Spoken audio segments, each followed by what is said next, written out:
With the season coming to a close, shot geese,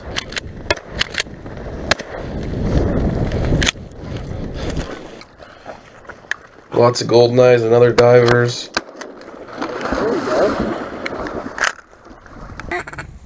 and the occasional mallard here and there. With all these ducks and geese, you gotta put them to use. One of our favorite ways to use these ducks and geese is making jerky and eating it throughout the season.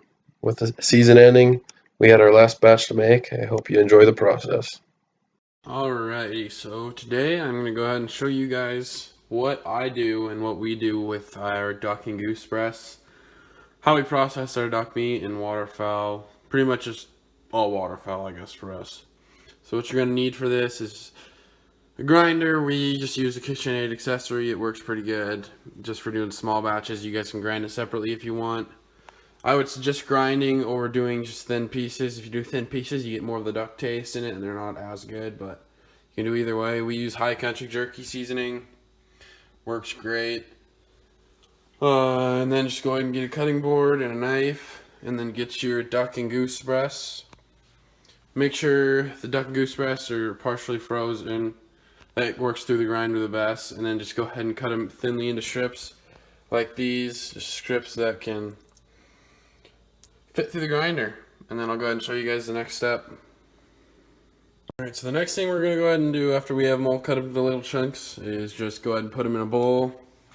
I have a little LEM scale.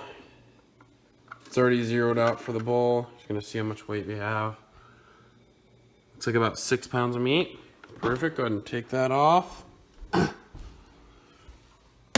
that, and then we can go ahead and start grinding and just get another bowl for the grinded meat to come into.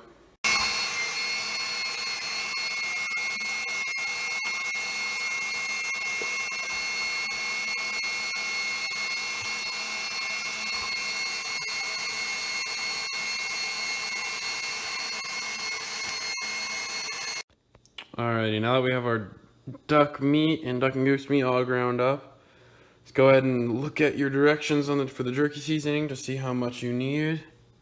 It's right here. So for 6 pounds that we have, we're going to go ahead and need a 3/4 cup plus 2.5 tablespoons of the spice. And then for the cure, we need 3/4 of a teaspoon. And I have those two measured out right here.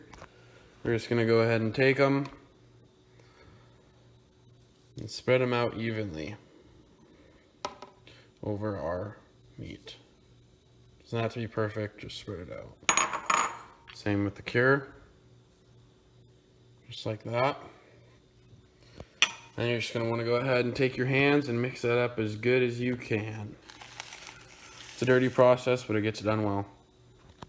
So once your meat is all mixed up and the seasonings and cures are distributed evenly, it's going to be a pretty sticky texture.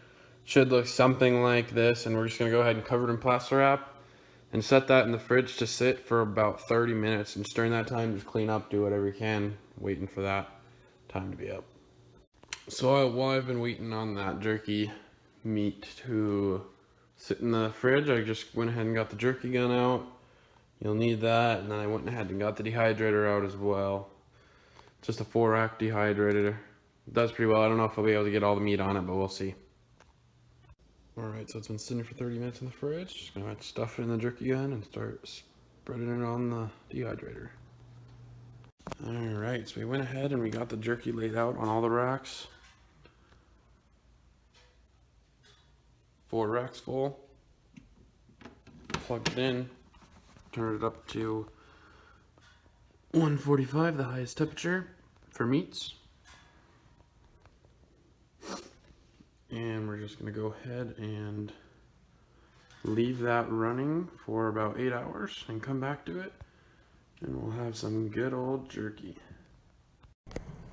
Alrighty, so now the jerky is all done. We took it out of the dehydrator. We just break it into little pieces, put it into a bag. You can keeps for a very long time, pretty much just as long as you want. Makes a really good jerky. I think it's about the best thing you can do with duck and goose meat. Just makes for a tasty treat whenever you like. And yeah, thanks for watching.